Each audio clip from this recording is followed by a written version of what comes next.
Baik, saya akan membacakan kebenaran firman Tuhan yang terambil dari Kitab Keluaran 13 ayat 1 sampai 22. Beginilah pembacaan kebenaran firman Tuhan. Berfirmanlah Tuhan kepada Musa, "Kuduskanlah bagiku semua anak sulung, semua yang lahir terdahulu dari kandungan pada orang Israel, baik pada manusia maupun pada hewan. Akulah yang empunya mereka." Lalu berkatalah Musa kepada bangsa itu, "Peringatilah hari ini, sebab pada hari ini kamu keluar dari Mesir, dari rumah perbudakan, karena dengan kekuatan tangannya Tuhan telah membawa kamu keluar dari sana. Sebab itu tidak boleh dimakan sesuatu pun yang beragi. Hari ini kamu keluar dalam bulan Abib. Apabila Tuhan telah membawa engkau ke negeri orang Kanaan, orang Het, orang Amori, orang Hewi, dan orang Yebus, negeri yang telah dijanjikannya dengan sumpah kepada nenek moyangmu untuk memberikannya kepadamu, suatu negeri yang berlimpah-limpah susu dan madunya, maka engkau harus melakukan ibadah ini dalam bulan ini juga.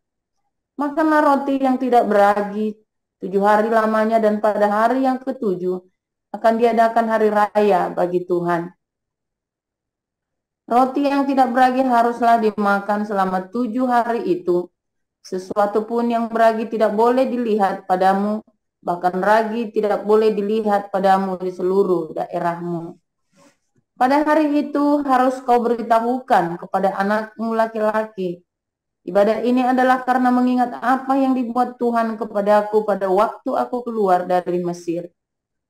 Hal ini bagimu harus menjadi tanda pada tanganmu dan menjadi peringatan di dahimu, supaya hukum Tuhan ada di bibirmu. Sebab dengan tangan yang kuat Tuhan telah membawa engkau keluar dari Mesir. Haruslah kau pegang ketetapan ini pada waktunya yang sudah ditentukan dari tahun ke tahun. Apabila engkau telah dibawa Tuhan ke negeri orang Kanaan, seperti yang telah dijanjikannya dengan sumpah kepadamu dan kepada nenek moyangmu, dan negeri itu telah diberikannya kepadamu, maka haruslah kau persembahkan bagi Tuhan segala yang lahir terdahulu dari kandungan, juga setiap kali ada hewan yang kau punyai beranak pertama kali, anak jantan yang sulung adalah bagi Tuhan. Tetapi setiap anak keledai yang lahir terdahulu, kau tebuslah dengan seekor domba, atau jika engkau tidak menebusnya, engkau harus mematahkan batang lehernya. Tetapi mengenai manusia, setiap anak sulung di antara anak-anakmu lelaki, haruslah kau tebus. Dan apabila anakmu akan bertanya kepadamu di kemudian hari, apakah artinya itu? Maka haruslah engkau berkata kepadanya, dengan kekuatan tangannya Tuhan telah membawa kita keluar dari Mesir, dari rumah perbudakan. Sebab ketika Firaun dengan tegar menolak untuk membiarkan kita pergi, maka Tuhan membunuh semua anak sulung di tanah Mesir, dari anak sulung manusia sampai anak sulung hewan. Itulah sebabnya maka aku biasa mempersembahkan kepada Tuhan segala binatang jantan yang lahir terdahulu dari kandungan, sedang semua anak sulung di antara anak-anakku lelaki kutebus. Hal itu harus menjadi tanda pada tanganmu dan menjadi lambang di dahimu, sebab dengan kekuatan tangannya Tuhan membawa kita keluar dari Mesir. Setelah Firaun membiarkan bangsa itu pergi, Allah tidak menuntun mereka melalui jalan ke negeri orang Filistin, walaupun jalan ini yang paling dekat, sebab firman Allah, jangan-jangan bangsa itu menyesal apabila mereka menghadapi peperangan, sehingga mereka kembali ke Mesir. Tapi Allah menuntun bangsa itu berputar melalui jalan di padang gurun menuju ke laut Teberau. Dengan siap sedia berperang berjalanlah orang Israel dari tanah Mesir. Musa membawa tulang-tulang Yusuf, sebab tadinya Yusuf telah menyuruh anak-anak Israel bersumpah dengan sungguh-sungguh, Allah tentu akan mengindahkan kamu, maka kamu harus membawa tulang-tulangku dari sini. Demikianlah mereka berangkat dari Sukot dan berkemah di Etam, di tepi padang gurun. Tuhan berjalan di depan mereka pada siang hari dalam tiang awan untuk menuntun mereka di jalan, dan pada waktu malam dalam tiang api untuk menerangi mereka, sehingga mereka dapat berjalan siang dan malam. Dengan tidak beralih, tiang awan itu tetap ada pada siang hari dan tiang api pada waktu malam di depan bangsa itu. Demikian pembacaan kebenaran firman Tuhan.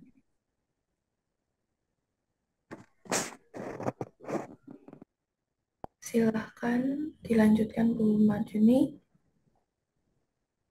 Baik, Anissa, terima kasih. Saya lanjutkan dari Kisah Para Rasul 27 ayat 1 sampai dengan 22. Setelah diputuskan bahwa kami akan berlayar ke Italia, maka Paulus dan beberapa orang tahanan lain diserahkan kepada seorang perwira yang bernama Julius dari pasukan Kaisar. Kami naik ke sebuah kapal dari Adramitium yang akan berangkat ke pelabuhan-pelabuhan di sepanjang pantai Asia, lalu kami bertolak. Aristarkus, seorang Makedonia dari Tesalonika, menyertai kami. Pada keesokan harinya, kami singgah di Sidon. Julius memperlakukan Paulus dengan ramah dan memperbolehkannya mengunjungi sahabat-sahabatnya supaya mereka melengkapkan keperluannya. Oleh karena angin sakal, kami berlayar dari situ menyusur pantai Siprus. Dan setelah mengarungi laut di depan Kilikia dan Pamfilia, sampailah kami di Mira, di daerah Likia. Di situ perwira kami menemukan sebuah kapal dari Alexandria yang hendak berlayar ke Italia.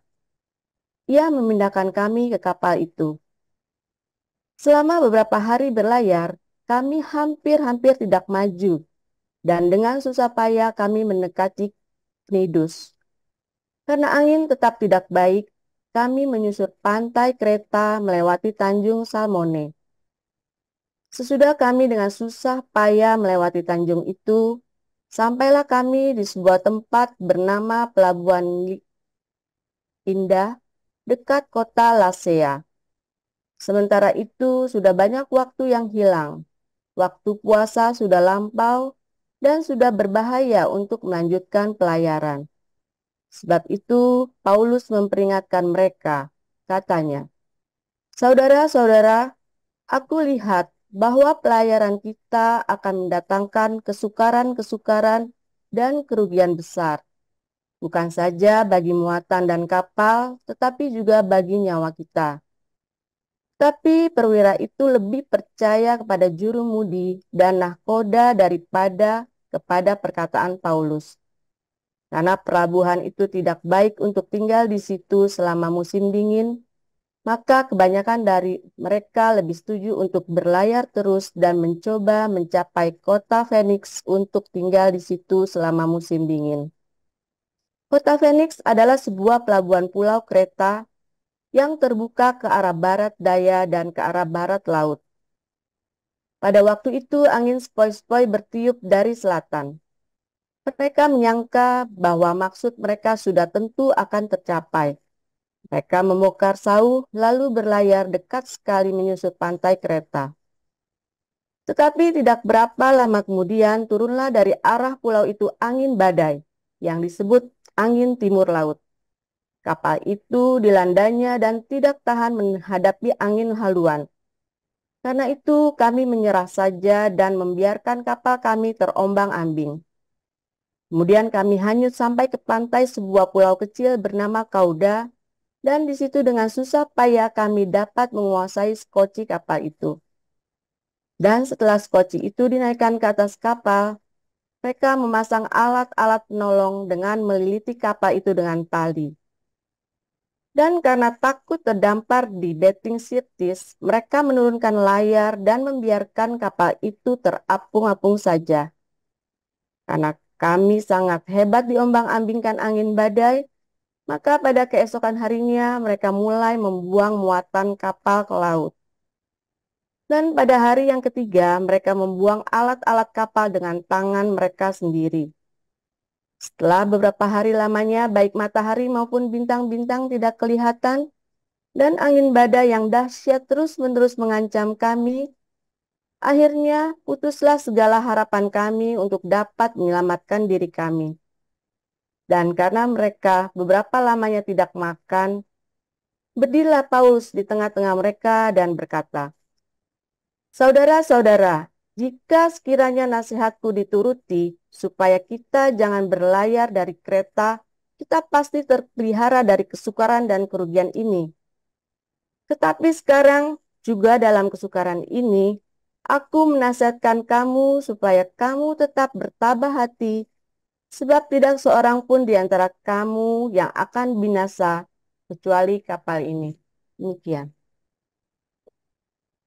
Ayat 23, karena tadi malam seorang malaikat dari Allah, yaitu dari Allah yang aku sembah sebagai miliknya, berdiri di sisiku, dan ia berkata, "Jangan takut, Paulus, engkau harus menghadap Kaisar, dan sesungguhnya oleh karunia Allah, maka semua orang yang ada bersama-sama dengan engkau di kapal ini akan selamat karena engkau.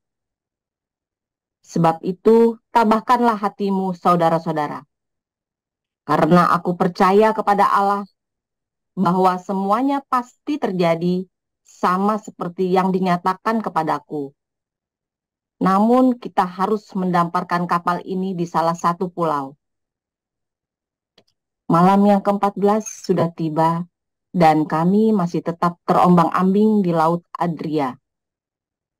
Tetapi kira-kira tengah malam, anak-anak kapal merasa bahwa mereka telah dekat daratan. Lalu mereka mengulurkan batu duga, dan ternyata air di situ 20 depa dalamnya. Setelah maju sedikit, mereka menduga lagi, dan ternyata 15 depa. Dan karena takut bahwa kami akan terkandas di salah satu batu karang, mereka membuang 4 sauh di buritan, dan kami sangat berharap mudah-mudahan hari lekas siang. Akan tetapi anak-anak kapal berusaha untuk melarikan diri dari kapal. Mereka menurunkan sekoci dan berbuat seolah-olah mereka hendak melabuhkan beberapa sauh di haluan. Karena itu Paulus berkata kepada perwira dan prajurit-prajuritnya, "Jika mereka tidak tinggal di kapal, kamu tidak mungkin selamat." Lalu prajurit-prajurit itu memotong tali sekoci dan membiarkannya hanyut. Ketika hari menjelang siang, Paulus mengajak semua orang untuk makan. Katanya, "Sudah 14 hari lamanya kamu menanti-nanti saja, menahan lapar dan tidak makan apa-apa. Karena itu aku menasihati kamu, supaya kamu makan dahulu. Hal itu perlu untuk keselamatanmu. Tidak seorang pun di antara kamu akan kehilangan sehelai pun dari rambut kepalanya." Sesudah berkata demikian, ia mengambil roti, mengucap syukur kepada Allah di hadapan semua mereka, memecah-mecahkannya, lalu mulai makan. Maka kuatlah hati semua orang itu dan mereka pun makan juga. Jumlah kami semua yang di kapal itu 276 jiwa.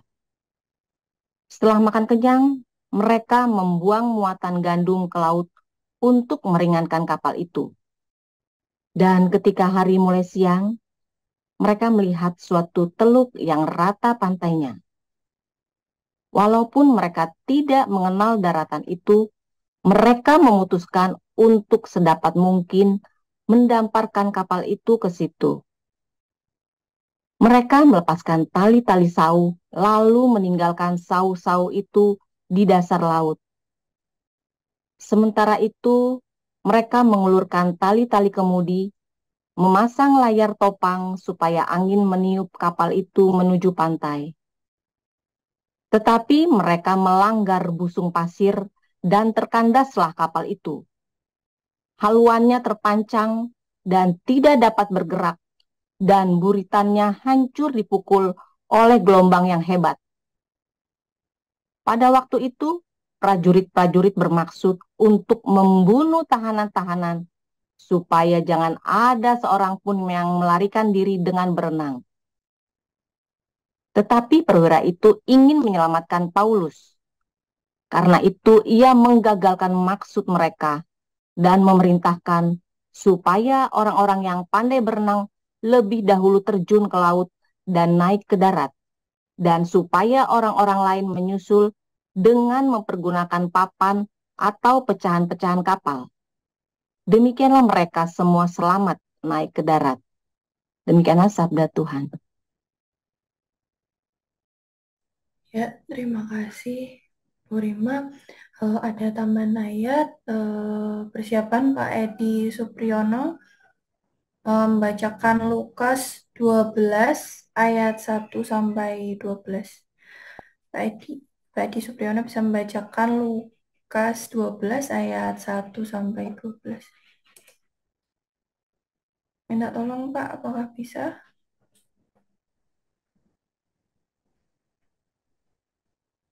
Lukas. Oke. Lanjut. Silakan. Oke. Lukas 12 Ayat 1 sampai 12. Lukas 12 ayat 1 sampai 12.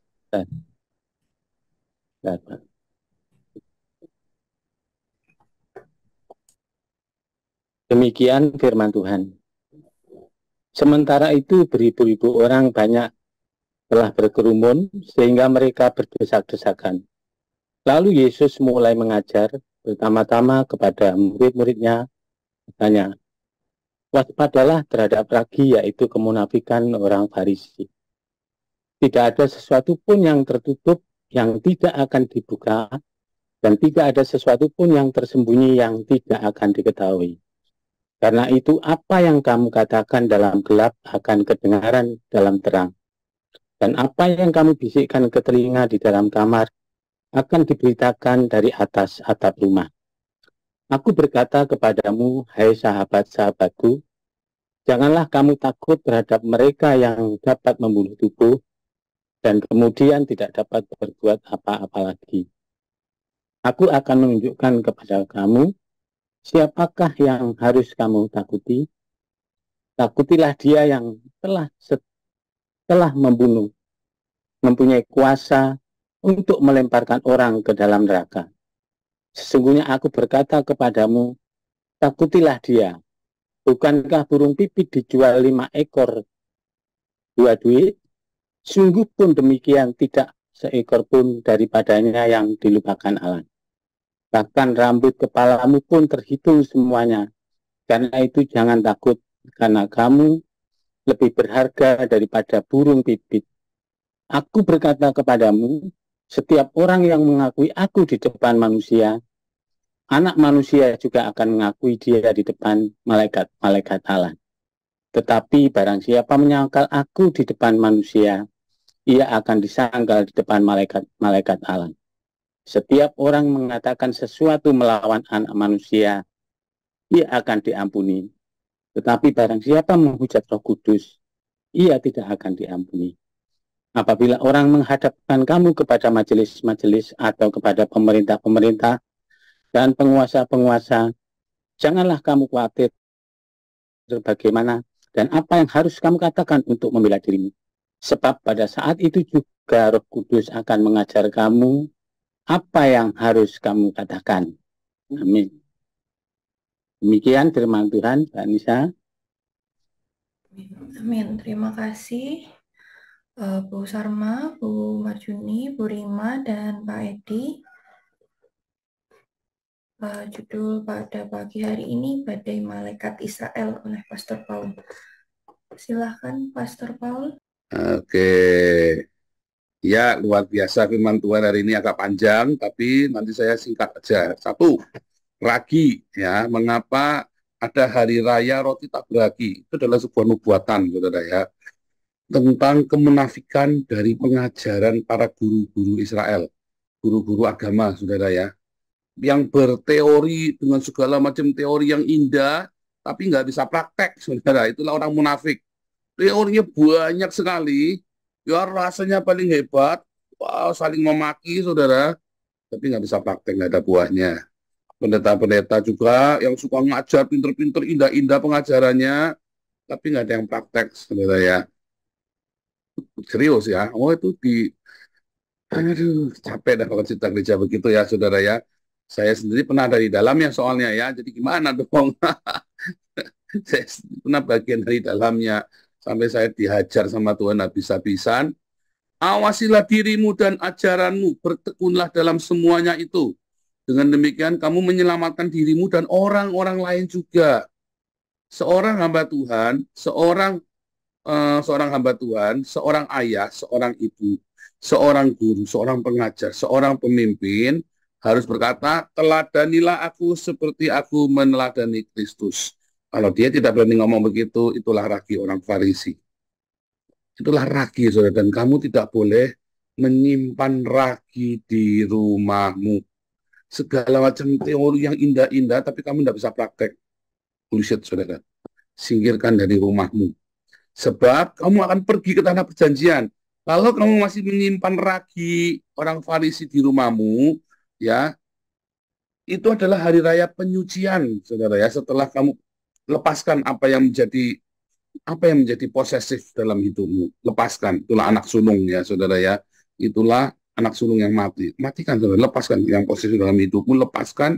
Dan kamu harus hidup di dalam pengajaran yang simple, ya, pengajaran yang sederhana, yang pengajaran yang kamu bisa lakukan. Bukan yang jelimet, tapi nggak ada prakteknya, saudara. Ya, kamu bilang, kamu harusnya pakai begini, pakai baju hangat, harusnya kamu pakai sepatu, tapi kamu nggak pernah belikan sepatu, saudara. Kamu nyuruh orang pakai baju hangat, pakai sepatu, ya, kamu nyuruh orang untuk sekolah, kamu sekolah dong begini, tapi kamu nggak nyekolahin dia, saudara. Nggak usah ngajarin, nggak usah ngomongin. Ya, itulah lagi orang Farisi, saudara. Kamu harusnya makan, ya, kamu yang ngasih makan. Nah, itulah lagi orang Farisi, ya.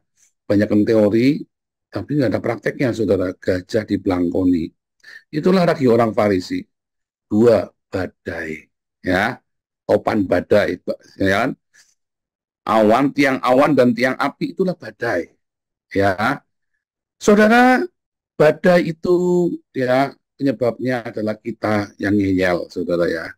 Badai dalam hidup kita biasanya 99% karena kita ngeyel sama Tuhan. Kita, ya, sudah dikasih tahu yang baik. Kita dipimpin, diajari, tapi kita ragu sehingga harus dipimpin oleh badai. Karena ragu. Kalau dari awal orang Israel tidak ragu, maka tidak perlu ditopang dengan badai. Kenapa? Hajar mantap hatimu, saudara. Tetapi karena hatimu tidak mantap, kamu harus dihajar pakai badai dulu, saudara. Kamu harus melihat badai dulu.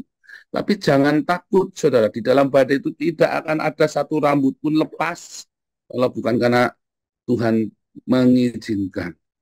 Mengapa, saudara? Di dalam topan badai itu justru ada pertolonganmu, saudara. Badai itu adalah malaikatmu, ya. Saudara, kalau melihat badai dalam kehidupanmu, jangan takut. Itu adalah badai yang menuntun hidupmu kepada tanah Kanaan. Dulu saya takut, saya tidak ngerti. Saya tengking-tengking, saudara ya. Berhenti, badainya datang lagi. Tengking-tengking lagi, takut aja jeritan kayak murid-murid Yesus. Ya. Tapi Paulus bilang, jangan takut. Di awal, Paulus sudah bilang, jangan pergi. Tapi kamu ngeyel, pergi kena badai, saudara. Ya kan? Saudara, Rasul Paulus ini orang pintar, saudara ya. Dia kalau di zaman itu kalau bilang pintar itu bukan cuma pintar baca tulis matematika, bukan. Kalau bilang pintar itu dia pintar semua ilmu, saudara ya. Bahkan sampai dengan abad ke-18, kalau bilang seorang ilmuwan, dia belajar bukan cuma ilmu fisika. Dia nggak cuma belajar fisika, dia belajar kimia, dia belajar matematika, dia belajar filosofi, dia belajar agama, dia juga teolog, saudara. Dia juga teolog ya. Anda lihat Isaac Newton itu teolog, saudara ya. Isaac Newton teolog, Kopernikus ya teolog, Galileo Galilei dia teolog. Rata-rata ilmuwan itu juga seorang teolog, karena awalnya pengetahuan itu dari Alkitab. Awalnya ilmu pengetahuan orang Yahudi berasal dari Alkitab. Awalnya ilmu pengetahuan yang dikembangkan orang Kristen dari Alkitab. Ya. Nah, makanya kalau orang pinter, itu mereka pinter, dia bisa baca alam, iklim, suasana, segala macam dia ngerti. Ya. Dan Paulus bilang ini nggak baik, kelihatannya memang baik angin sepoi-sepoi, tapi ini nggak baik karena dia tahu, saudara. Dia tahu, dia belajar ilmu alam. Ya orang Yahudi semua kalau bilang, apalagi dia disebut nabi, apa disebut rasul dan nabi, ya Paulus ini ya, dia tahu ilmu alam, dia ngerti. Lalu nggak nurut orang-orang ini keminter. Kita seringkali Tuhan sudah kasih tahu, kitanya keminter, saudara ya. Beberapa orang, saya udah kasih nasihat, ya keminter. Ya enggak apa-apa, dia ngalami badai. Diizinkan, tapi jangan takut kalau kamu lagi badai. Sekalipun dalam badai, karena kamu tidak akan celaka. Jalani bersama dengan Tuhan Yesus. Tuhan Yesus itu jangan takut. Kalau kamu tenggelam, dia juga tenggelam.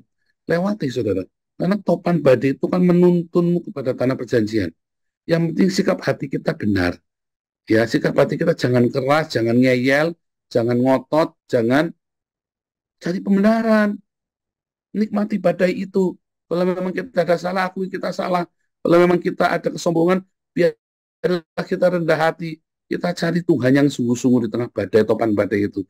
Karena topan badai itu, kalau kamu tenang, topan badai itu kan kamu lihat ya, dia akan membawamu kepada tanah perjanjian, saudara. Topan badai itu akan menuntunmu kepada sebuah berkat. Ya, topan badai itu akan membawamu kepada hal-hal yang indah, saudara. Ya, jadi jangan takut. Dan topan badai itu yang melindungimu dari musuh yang lebih besar lagi, yaitu pasukannya Firaun, tentara Firaun yang mau bunuh kamu, saudara. Topan badai itu akan yang melindungi kamu dari bencana yang lebih mengerikan lagi, sehingga kamu dimasukkan ke topan badai. Dimasukkan ke dalam topan badai. Siapa yang mau masuk topan badai? Anda lihat kalau perampok bajak laut itu yang dia orang yang lihai ya, sudah lihai, dia jadi nahkoda yang lihai, saudara, kapten kapal yang lihai. Begitu dia dikejar sama tentara Inggris itu ya, bajak laut zaman itu ya, dia akan lari ke badai, saudara. Dia akan lari ke tengah badai. Karena tentara-tentara ini, dia orang baik-baik, ini orang penjahat semua, dia orang nggak takut mati. Dia masuk ke badai, saudara. Karena tentara-tentara apa? Tentara pemerintah nggak akan berani masuk ke badai. Ya, sementara ini orang memang orang sudah, wah, istilahnya udah siap mati semua, masuk ke badai. Lolos mereka, saudara. Mereka nggak takut dengan badai. Kita juga gitu ya. Kita itu nggak takut dengan badai. Mengapa? Karena di situ ada Tuhan Yesus bersama dengan kita. Ada nahkoda kita, jurumudi, ada Mesias bersama dengan kita. Jadi kalau kita sudah bikin salah, masuk tengah badai, nikmati badai itu, saudara, bersama dengan Tuhan Yesus. Karena badai itu akan membawamu kepada tanah perjanjian, dan kamu akan menikmati susu dan madu setelah itu. Jangan panik, jangan teriak-teriak. Tidak ada satu rambut pun lepas. Karena ada pelindungan Tuhan dalam hidupmu. Yang penting responnya benar. Kalau responmu salah, kamu nyemplung, mati, saudara. Dibilang, jangan lari, jangan nyemplung, balik ke kapal. Ya, karena malaikat Tuhan berkata, kita semua akan diselamatkan. Yang penting kamu ada Tuhan bersamamu, ada janji Tuhan bersamamu, maka percayalah, malaikat Tuhan ada di situ bersamamu, nggak akan ada yang celaka di tengah badai itu, saudara. Siapa harinya di tengah badai? Ruwet sekali rasanya. Tenang. Bukan badainya suruh tenang, kamu yang tenang. Bukan badainya disuruh tenang, kamu yang tenang. Ya, karena ada Tuhan bersama denganmu, ada Mesias, ada jurumudi, ya, ada nahkoda, ya, yang mengendalikan kapal pernikahanmu, yang mengendalikan kapal dagangmu, yang mengendalikan kapal kehidupanmu, saudara ya. Tenang. Kalau kamu tenggelam, dia juga tenggelam bersamamu, saudara. Jadi nggak bakal tenggelam. Nikmati nanti sampai ya ke pulau harta karun. Kamu akan sampai ke tanah perjanjianmu. Nikmati susu dan madu. Ya, buang ragi orang Farisi, buang kemunafikan.